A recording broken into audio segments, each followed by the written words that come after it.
Every spring, it's the exact same thing. There's pollen in the air, and I start feeling snuffy. No, stuffy. What's going on? I have seasonal allergies, and what do I use to make myself feel better and function normally on a daily basis? Reactin.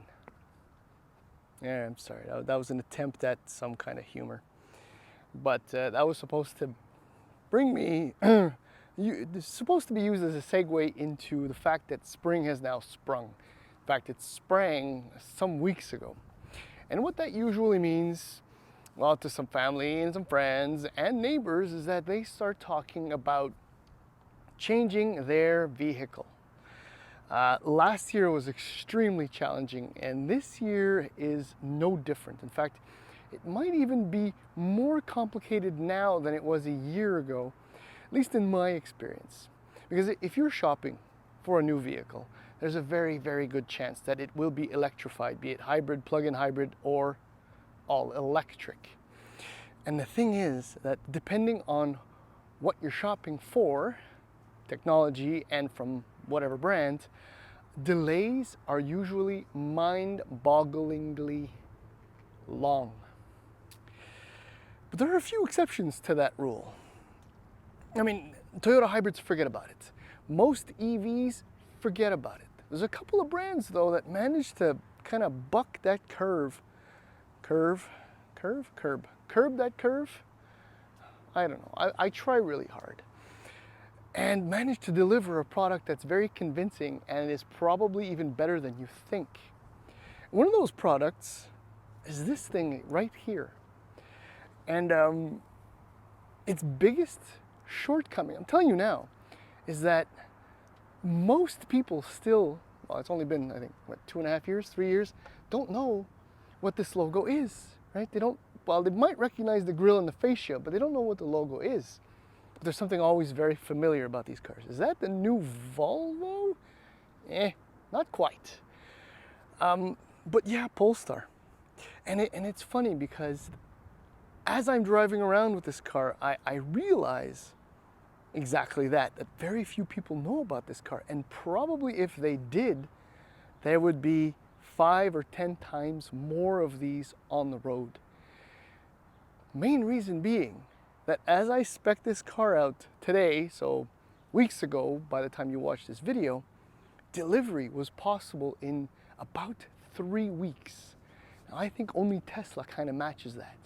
If you want, say for example, I was interested in a Toyota Sienna, yeah, that's like 18 months maybe. And if you want a RAV4 Prime, I mentioned this in my RAV4 Prime video on Motor Illustrated on our YouTube channel. Thank you for watching and subscribing if you have. Don't worry if you haven't. You can wait. You'll wait longer. You'll get your new Ferrari before you get your new RAV4 Prime if you place an order today. But not so with the Polestar. And Polestar is rapidly expanding. You may know that there's a relationship between Polestar and Volvo and Geely on top of all of that. And that's what explains their momentum. I mean, it's spread across a couple of brands, all the development, the technology, in fact, more than that, within the Geely group. And they are creating some of the most, I don't want to say most, they are creating some extremely appealing new EVs. And there's from Volvo the EX90, here Polestar 3, which should arrive soon, and then there's a bunch more that are on the way. And well, if you exclude the Polestar 1, which came before this, which is unobtainium and you'll never see one, this is actually one of your best chances at getting a good, decent EV in 2023.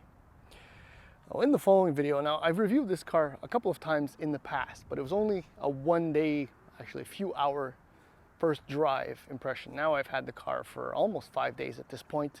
I've put a few hundred kilometers on it, and basically this car only has one major flaw. Usually it's 2, but this one only has 1. Anyhow, so in the following video, if you please, hang on. We're going to do the walk around. I will underline that one major flaw.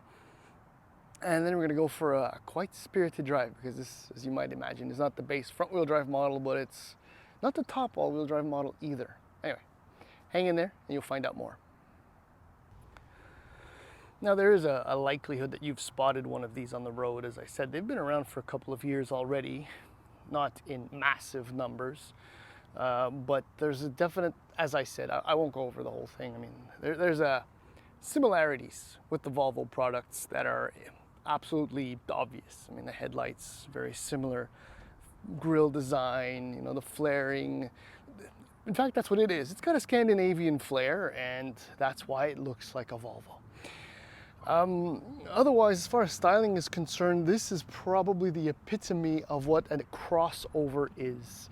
I mean, this looks like a sedan, but it's way too tall. In fact, I think I've compared this in the past to the Subaru Outback sedan from, boy, are we going back over 15 years? I don't even remember. Must be. Which was a total flop. It was ahead of its time, essentially. But yeah, the trick is here is that this is actually a hatchback. I can actually show that to you right now. Let's see. It's been working well for me this week. I'm going to it. No, obviously it's failing now. There we go, got it.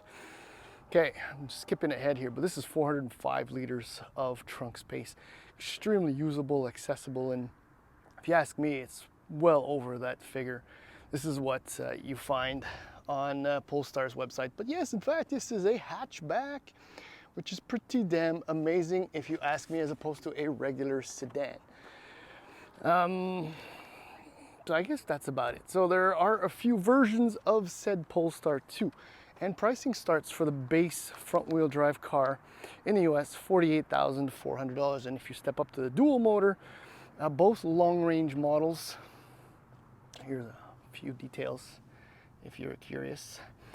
Long-range models, $51,900 in the US. So in Canada, the base car is $53,950 with the big 78 kilowatt hour battery unit. I just want to, here's where I'm going to open up the, well, $53,950. This is before incentives and all other fees, is surprisingly affordable, which is, and not arguably, but which is a premium product. I mean, if you consider that a Soul EV or even a Nero EV retail for about $45,000, and if you if you look into a Nissan Leaf SV Plus with the larger 60 kilowatt hour battery, you're looking at $47,000. So this is, say, $7,000 more than those EVs. And believe you me, this is a step up. I mean, the other ones are very cool. I like them all. Not playing favorites. But anyhow, this is not a Nissan, it's not a Kia, not a Hyundai. Anyhow, and if you step up to the dual motor, all-wheel drive, is $58,950. Look, base equipment is complete. I mean, it's got an 11.2 inch display, Google built in. It's got CarPlay, and with a Google built in, recently added Waze, beautiful seats. I mean, it's just top-notch fit finish. This styling, maybe not these wheels, but this styling. Speaking of these wheels, my tester has the Pilot Pack, which is all kinds of advanced driver assistance systems, which I would pass on. I forget what the amount or the price of that package is, but it's $2,500, $3,000, I forget. But it does have one very key package, and that's the Plus package, which gives you the Harman Kardon, pointless. But it also gives you the Weave Tech seats, which are beautiful. I'll show that to you in a few seconds. The panoramic sunroof, which is bleh, who cares? But does include the heat pump, which is what you want. These 20-inch wheels are an option too, for a grand total of $77,000, give or take. It's a lot of money, but it's not that much money once you drive it and you soak it in for what it is. I mean, it truly is. It's unique. It's special. It's beautiful. So I already showed you the trunk. I am using it as the family vehicle this week, as you might expect. Gas prices being as high as they are. Here's the first sign. Okay, well, maybe this is messing with our point of view. It's snug in here. It's very, very snug. And that's despite this thing being about, I'll put the bag on the roof, hopefully I won't forget when I leave. Despite being, I think, overall length, like almost 4.7 meters across. It's a fairly long vehicle, 4.66 or something like that. But yeah, it's snug. So, I mean, if you imagine no baby seats. 2 adults will take place on the back seat. There is definitely no room for anyone else or practically anything else there. Maybe there's a compromised trunk back seat, but yeah, that looks weird. Way to go. Okay, oh, bird poo, really? But yeah, this is what I mean by premium. Yeah? These materials are so special, unique. Look at the textures. Can you see that? That's awesome. And the leathers, it's just really nice. This is actually Napa leather, which is optional too. And this thing, very familiar switchgear, but still very premium. Speaking of Napa leather, these seats are insanely comfortable. I feel like my mother is giving me a hug every time I get behind the wheel. In fact, the hug is a little bit intense, if you ask me, because this is the other thing too. My foot is on the brake. If I go onto the throttle, there's no, how do you put this nicely? It's very difficult to man spread in here. It's in fact very uncomfortable after a few minutes of driving. At least it is for me. But what is very comfortable is the fact that this car recognizes you immediately when you get in, so it's on. So all you got to do is put your belt on and you put it in drive, and that's it. Now it's in park. So your digital display readout, it's got all the information you want. It's actually somewhat configurable, you know, with Google Maps. Yeah, Google built in, as I mentioned. Trip computers. It's been, well, if you look at the more recent trip there meter, actually not more recent, but longer running meter, it's reasonably efficient. This is something that's going to become more and more important as we talk about EVs. And here's the 11.2 inch display. This is your main, yeah, working through the phone is never obvious. But this is kind of your app page, if you will. So you get your CarPlay, your Google Maps, your Google Assistant. Touching it, no, that's not what I want to do. I have to stop working it through the phone. It's just ridiculous. That's it, that's what I wanted to show. How it kind of opens up. It's very neat. This is your car page. So steering feel light is perfect. I'll maybe mention that again, but standard and firm barely makes any difference. It's kind of pointless. This is the important one pedal drive with or without creep, which is really, really cool. I've got it in standard, so it's maximum and no creep. So the car will come to a full stop. Full suite of better cameras, 360 view, as you can see. Look at the interior. You can maybe kind of get a sense of how everything is so imposing and big, but still, I mean, the materials are beautiful. The fit, finish, the craftsmanship, it's just gorgeous in here. There's Harman Kardon as part of the Plus pack. Visibility is quite good, as you would expect in a Volvo Polestar product. But yeah, nice opening, and the frameless mirrors are very cool too. It's a lovely place to be. There's something that's a little bit familiar too if you're used to Volvo products right there. But that's not a bad thing. It's a compliment, in fact, and the compliments keep coming as we drive off. It's going to be difficult to walk out of this thing, or return it, I mean, and then get into the next car, even though it is another EV, if everything goes well. Because this instant recognition of who is behind the wheel, because I have the key, is in fact, when I park, I don't even park. I just come to a full stop thanks to the regen braking and zero creep.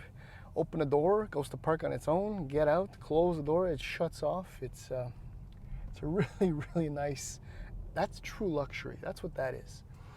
And the beauty of that technology is that it's going to be available in a bunch of cars in no time. I mentioned it was a front-wheel drive version, and as far as I'm concerned, for the $5,000 difference between it and a dual motor, it's what am I trying to say? Don't bother. Just get the dual motor, because you get access to all of 408 horsepower and 487 pound-feet of torque. Yeah, and that is enough power to get this thing from 100 kilometers to 100 kilometers an hour from zero in about 4.7 seconds, which is really, really quick. This power is ridiculously addictive. That's why, like, on a shorter trip meter, my energy consumption is very, very high. Well, because I'm always, I don't know what I said either. What else can I say about the power? It's wonderful. It's addictive. 78 kilowatt hour battery, which will enable up to 418 kilometers of range with the dual motor, and I think with the single motor it's only 434, I think. Again, the long range battery, which is the standard and only battery currently available for sale in Canada. So 418 is definitely within reason when you consider, on top of everything, you know, the power and dual motor setup.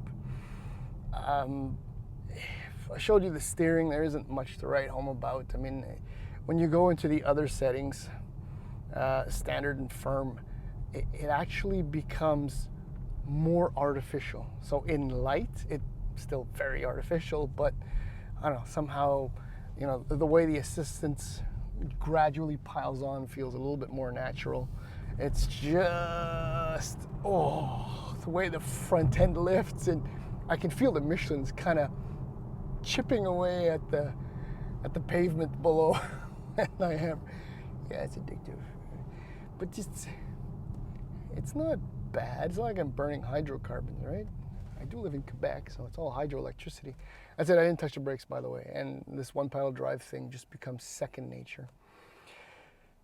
There is one thing that this car doesn't have, which is kind of what I was trying to hint at. It doesn't have the performance package, which gives you all-ins. I think I'm saying that right. Dampers, which are adjustable, but even so. So this is your standard suspension, and definitely, and when combined with the 20-inch wheels, the ride is a little bit, harsh is the wrong word, but a little bit, it's a dash too sporty for the premiumness I think that Polestar is trying to project with this car, at least with the brand. I mean, I can feel absolutely every little nook, cranny in the road, twigs, pebbles, all of that. It's not completely unpleasant, but the good thing is that it is very controlled. So it never gets floaty or bumpy or even crashy. But it's never plush on roads in the greater Montreal area, which are notorious. But, I mean, the thaw is over and the roads have settled, and it's really, really not that bad. It's far from being a deal breaker. Brakes feel quite nice too, I have to say. As little as I've been using them, they're handling my stupidity with, well, you know, with high marks. How about that?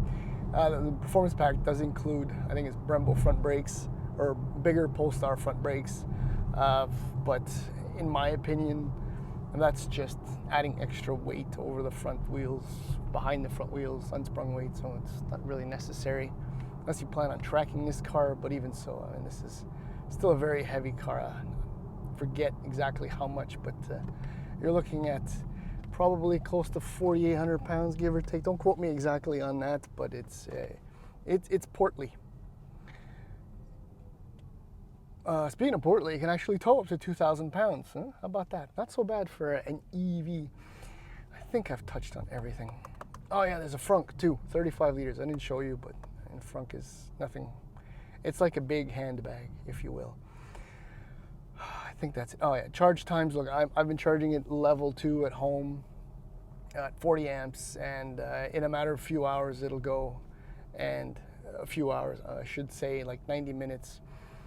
It'll go from like 60 to full charge. I mean, in the time it takes to prepare dinner, eat dinner, wash up, and then go for whatever evening adventure, you're back to nearly 100%. I don't know really what else to add, other than the fact that if you want an EV, see, I take that Taycan right there. Yeah, I see, oh, Model X, bleh.